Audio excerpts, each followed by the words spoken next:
In today's video, I am going to teach you how to change your location in Google Chrome 2024. Fake location. Start by opening Google Chrome and going to the Chrome Web Store. Once you are there, use the search bar to look for a reputable VPN extension.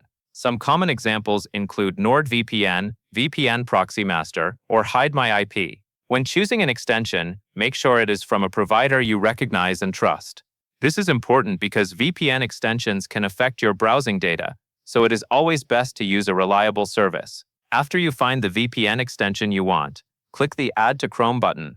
Chrome will then show a confirmation pop-up. Click Add Extension to continue. Give it a moment to install. Once the extension has been added, you can access it from the puzzle piece icon in the top right corner of Chrome.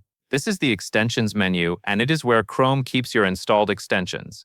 Open the VPN extension from that menu. At this point, the extension may ask you to log in, create an account, or continue with a free option, depending on the provider you selected.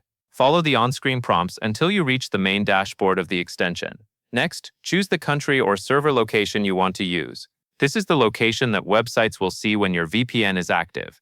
If you are trying to access region-specific content, make sure to select the correct country before connecting. Once your server location is selected, click Connect or press the power button inside the extension. After a few seconds, the VPN should activate and your IP address will update to the new location. At that point, Chrome will begin browsing through that server. That covers everything you need to know.